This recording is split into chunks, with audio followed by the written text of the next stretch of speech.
Kasus dugaan korupsi dan tindak pidana pencucian uang yang berkaitan dengan pasokan batu bara untuk PLN, Asabri, hingga Krakatau Steel masih terus menjadi sorotan. Dalam perkara tersebut, Polri telah menetapkan 2 tersangka. Mereka adalah mantan Jaksa Agung Muda Tindak Pidana Khusus atau Jampitsus, Febrie Adriansyah, serta seorang pihak swasta bernama Don Rito. Jika nama Febrie sudah dikenal publik, sosok Don Rito sebelumnya masih menjadi tanda tanya.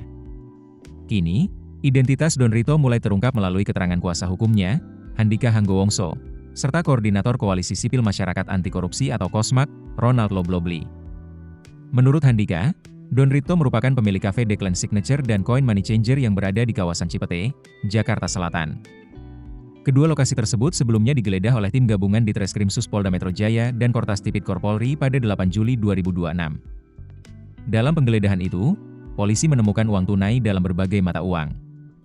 Nilainya mencapai sekitar 67,2 miliar rupiah yang terdiri dari rupiah maupun valuta asing. Handika menegaskan bahwa baik kafe Declan maupun Coin Money Changer memang merupakan milik Don Rito. Ia juga menjelaskan bahwa Don Rito pernah mengelola sebuah restoran bersama seorang pengusaha bernama Ferry Yanto Hongkiriwang atau yang dikenal sebagai Ferry Boboho.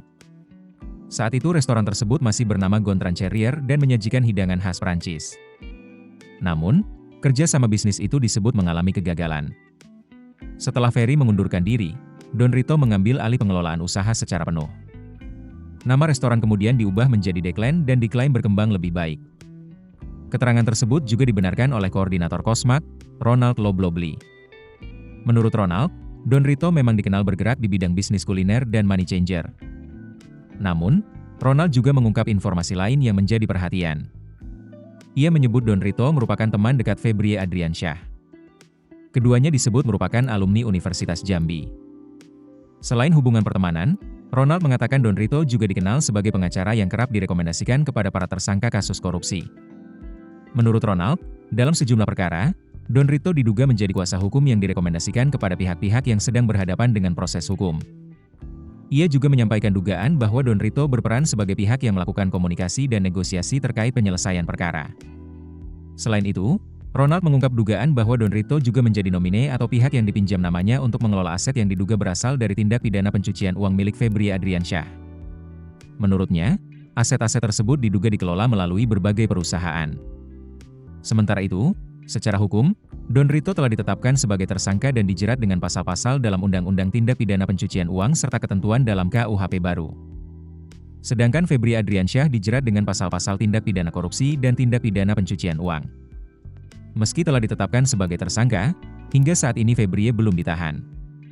Pelaksana tugas Jampitsus Kejaksaan Agung, Rudi Margono, menjelaskan bahwa Kejaksaan Agung masih mempelajari berkas perkara yang dilimpahkan dari Polri.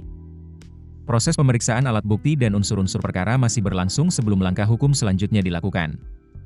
Kasus ini pun masih terus berkembang seiring proses penyidikan yang dilakukan aparat penegak hukum.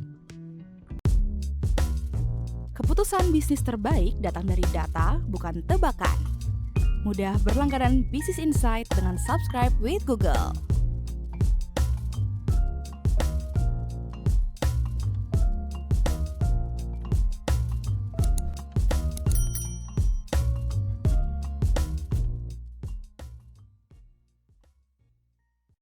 Download aplikasi Kontan sekarang di App Store atau Play Store.